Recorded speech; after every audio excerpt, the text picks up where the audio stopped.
तो दोस्तों, जैसा कि आप जानते हैं, बिहार में ज़मीन सर्वे का काम चल रहा है और इसी सर्वे के बीच बहुत ही इंपॉर्टेंट अपडेट जो है वो निकल करके सामने आ रहा है। तो दोस्तों, अभी तक स्वघोषणा पत्र जमा करने की तारीख जो है वो हर बार बढ़ा दी जा रही है, लेकिन अब जो है स्वघोषणा पत्र जमा करने की अंतिम तारीख जो है वो आ चुकी है। जैसा कि आप जानते हैं, 31 मार्च लास्ट डेट रखा गया था स्वघोषणा पत्र जमा करने का। उसके बाद अप्रैल 15 और उसके बाद अप्रैल लास्ट तक समय दिया गया कि आप स्वघोषणा पत्र को जमा कर सकते हैं। लेकिन अभी भी समय जो अभी भी कोई निर्धारित समय नहीं दिया गया था कि इस समय तक आपको स्वघोषणा पत्र जमा कर देना है और उसके बाद स्वघोषणा पत्र जो है वो जमा नहीं होगा। ऐसा डेडलाइन अभी तक नहीं दिया गया है, लेकिन अब सरकार ने डेडलाइन तय किया है कि अब इसके आगे स्वघोषणा पत्र जो है वो जमा नहीं किया जाएगा, या हो सकता है कि इसके बाद भी सरकार एक्सटेंड कर दे। ऐसा कोई पुख्ता खबर अभी हमारे पास नहीं है।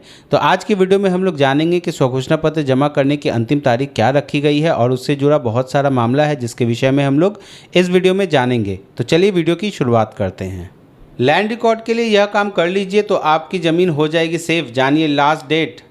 तो दोस्तों, इस वीडियो में हम लोग दो महत्वपूर्ण बातों को जानेंगे। सबसे पहला कि कौन सा प्रोसेस हम लोग को करना चाहिए जिससे हमारी ज़मीन जो है वो सेफ़ रहेगी, और दूसरा नंबर इस वीडियो में हम लोग जानेंगे कि स्वघोषणा पत्र जमा करने की अंतिम तारीख क्या है। तो चलिए वीडियो को आगे बढ़ाते हैं। बिहार में ज़मीन सर्वे का काम चल रहा है जिसका उद्देश्य ज़मीन रिकॉर्ड सुधारना और फर्जीवाड़ा रोकना है। वही भूमि रिकॉर्ड के आधार से लिंक करने का काम 31 मई तक पूरा करने का लक्ष्य है। इससे ज़मीन के स्वामित्व और खरीद बिक्री में फर्जीवाड़ा पर रोक लगेगी। तो दोस्तों, यहाँ पर आप देख सकते हैं एक महत्वपूर्ण बात की गई है कि आपको आपके ज़मीन को आधार से लिंक करना चाहिए। इसका डेडलाइन जो है वो 31 तारीख तक दी गई है, 31 मई। और इसके अंदर इससे क्या होगा कि आपका ज़मीन जो है वो सुरक्षित रहेगा।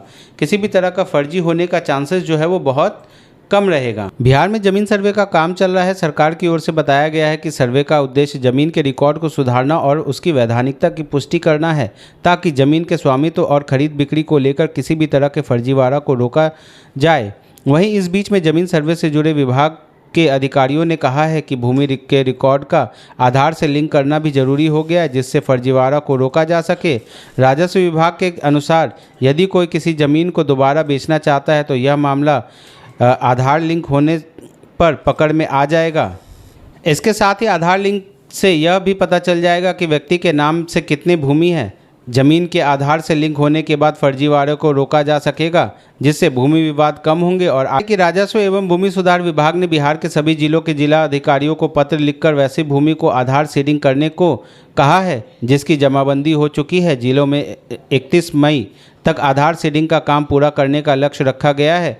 बता दें कि पिछले वर्ष राजस्व एवं भूमि सुधार विभाग ने भूमि के फर्जीवाड़ा रोकने के विवाद को कम करने के लिए जमीन रिकॉर्ड को आधार से सीडिंग करने का निर्णय लिया था। इसी आलोक में यह काम चल रहा है। राजस्व विभाग के अधिकारियों का कहना है कि जो लोग भूमि को आधार से लिंक करने के लिए आवेदन दे रहे हैं, इसकी छानबीन की जा रही है और उसका बाद रिकॉर्ड के आधार पर लिंक कर दिया जाएगा। तो दोस्तों, आप देख सकते हैं कि यहाँ सबसे बड़ा एक लक्ष्य रखा गया है कि 31 मई तक जितने भी ज़मीन है उसको आधार से लिंक करना है। आधार से लिंक करने पर यह होगा कि जब भी कोई ज़मीन की खरीद बिक्री होगी, सपोज़ आपका ज़मीन है और कोई दूसरा उसे खरीद बिक्री करने की कोशिश करेगा, तो आपके आधार पे OTP आएगा, आपको एक सूचना आएगा, इन्फॉर्मेशन आएगा कि आपके इस ज़मीन को बेचा जा रहा है। तो जिससे फर्जीवाड़ा पर रोक लगाने के लिए सरकार चाहती है कि आपकी ज़मीन को आधार के साथ लिंक कर दिया जाए। इससे आपका ज़मीन जो है वो सुरक्षित रहेगा।